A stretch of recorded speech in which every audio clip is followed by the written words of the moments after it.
ఈ గ్రంథం పేరే పరిశుద్ధ గ్రంథం. నేను పట్టుకున్న ఈ గ్రంథం పేరు పరిశుద్ధ గ్రంథం.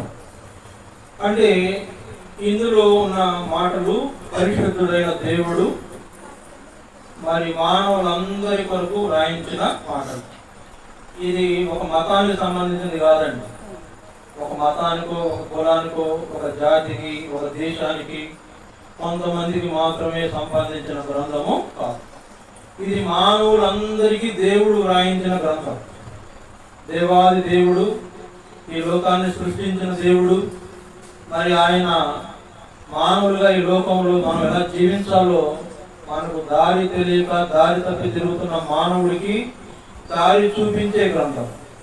ఒకవేళ మరి వాడు ఏదైనా ఏం చేయాలో కొన్ని పర్యాయాలు మనకు అర్థం కాదు.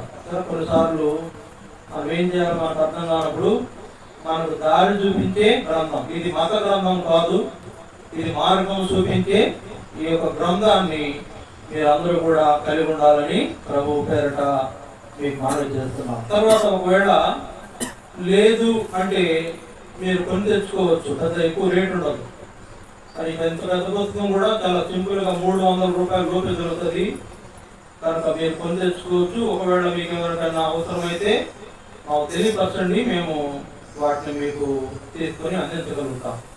కాబట్టి ఈ గ్రంథం కలిగి ఉండటం చాలా అవసరం. ఈ గ్రంథంలో ఉన్న మాటలు మన కోసం రాయబడినాయి. నేను మళ్ళీ చెప్తున్నాను, ఇది మత గ్రంథం కానే కాదు. క్రైస్తవులు మాత్రమే కలిగి ఉంటారని ఇది క్రైస్తవుల గ్రంథంగా పేరు పడేసి ఆ పేరు పెట్టి ఈ గ్రంథాన్ని చాలా మంది త్రోసివేస్తున్నారు. అందువల్ల దేవుని యొక్క మాటలను, దేవుని ఉద్దేశాలను వాళ్ళు అర్థం చేసుకోలేకపోతున్నారు. అందువల్ల మీరు అందరూ ఈ గ్రంథాన్ని ప్రేమించాలి, ఈ గ్రంథాన్ని చదవాలి, ఈ గ్రంథం ఉన్న మాటలు నేర్చుకొని మనము ఈ లోకంలో జీవించాలి. అప్పుడే మనము దేవుని ఏర్పాటులో ఉంటాము. తర్వాత ఈ లోకం విడిచిపెట్టిన తర్వాత పరలోక రాజ్యానికి చేరేవారుగా ఉంటాం. చూడండి, ఒక విషయము మనం వాక్యంలో చదువుకోకముందు అసలు మనం ఎవరము అనేది మనం తెలుసుకోవాలి. మనం ఎవరు అండి? మనం అనుకోవచ్చు మాది మహానాడు, లేకపోతే మాది ఫలానా ఊరు, మాది ఫలానా జాతి, ఫలానా రంగు, ఫలానా మతము వాళ్ళము, ఫలానా కులం వాళ్ళము అని చెప్పుకుంటాం మనం.